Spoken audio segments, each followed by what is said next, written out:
I'm going to do a quick video here on how to field strip the Glock 26. First off, just obviously make sure that this weapon is safe. No rounds are in it, nothing in the chamber. Dry fire in a safe direction. Glocks are pretty much all the same, so once you know how to field strip one, you can pretty much field strip any one of them, and you can probably do this blindfolded and half asleep as well. Glocks are very easy to take down, especially in a field strip situation, but this is the 26. This is what they call the subcompact. Used to be the smallest Glock. Now they've got the Glock 43, which I just purchased not long ago, but essentially the difference there is how thin the Glock 43 is. It's actually a lot thinner than this weapon, and it's a single stack 9mm, whereas this is a double stack. So you get 10 rounds in this magazine, and you will actually get 6 rounds in the Glock 43. But just a quick overview there of the gun. But when you're wanting to field strip this to put a good clean on it, what you'll actually want to do is anytime you're checking it, make sure you do your safety check and then point it in a safe direction and dry fire it. That way it clears the round, clears the weapon, takes the spring off, everything like that with the trigger. So always make sure that after you've checked it and you've racked it to dry fire it. That way it's actually ready to be taken apart. So what I do, the easiest way that I have found is you come at the weapon kind of like you're going to grab it and actually fire the weapon, and then you'd actually rotate your hand up a little bit to where you actually grab the slide. So all you do is just kind of rotate up. So put your finger there in that little dovetail, rotate up, grab the slide with a little bit of a firm grip there, and actually like grab your hand, pull your hand like that, just to get a little bit of tension up here off. You don't have to pull it too hard, but these little levers right here, these are actually your takedown levers. So in order to get this going, you gotta somewhat understand how this is going to work and what we're going to do. So that grab that I told you, where you actually grab the weapon and just kind of pull it back, you don't have to pull it far, and there's no secret number. It's not that versus that versus that. It's you just put a little bit of pressure on it and get that off. But what you're actually wanting to do is this little lever here. If you turn your weapon over, there's one on the exact same position on the other side. It's actually one bar that goes all the way through the weapon. You can see how there's a hole right there, and you will actually be pressing, gripping that on both sides and pulling down in a moment evenly.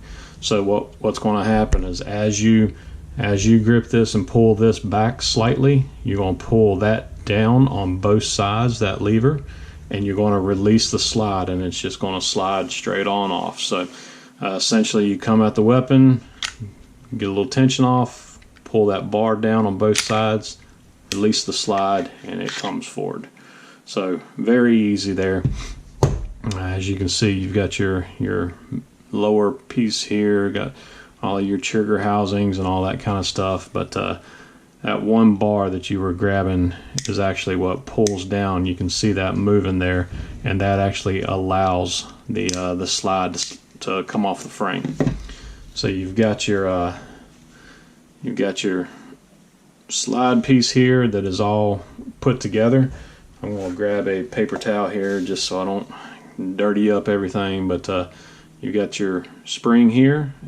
Basically what you'll do is just grab a little bit at the end and put a little pressure on it and release it out. It just comes right out of that little hole right there.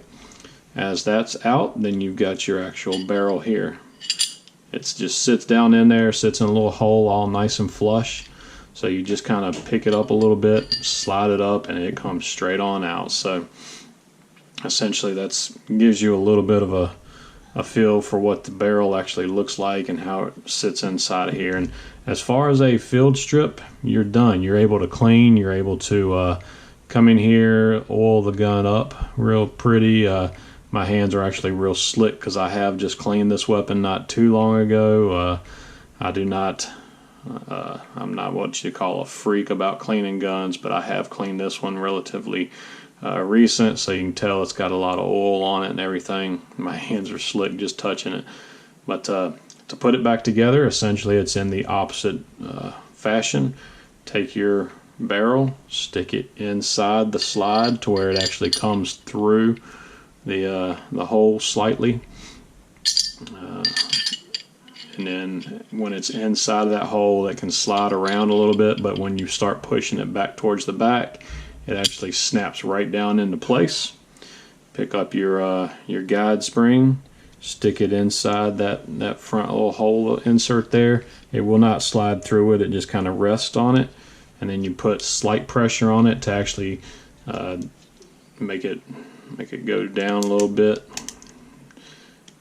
And then you'll actually just push it right down into that slide. So what happens is on this barrel, to give you a brief overview, the spring basically sits just like this inside of there.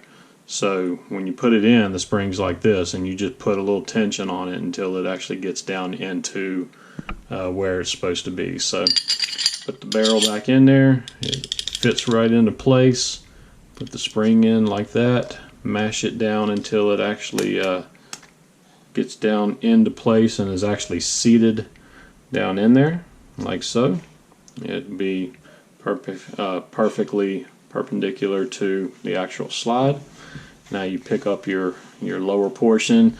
You've got your slide as the gun would be facing like you're shooting, and you've got these little rails here. There's little pieces of metal here that the slide actually fits into. You'll see that it actually has matching ports on the slide piece. So you actually line that up, start putting that on there, and you actually want to make sure that it's just nice and perpendicular here, nice and level, and just keep on pushing back until it racks like that. When you rack it like that, it's on there. You'll see that the trigger is forward, so you can do that. I always like to do that a bunch of times and just make sure that it's good and seated. So just wanted to do a brief video there for you. Hopefully it didn't confuse you, but it is very simple. Once you do this a few times in a row, you'll actually be able to do it in your sleep, and it won't take any time at all. So thank you so much for watching. Hope you have a great day.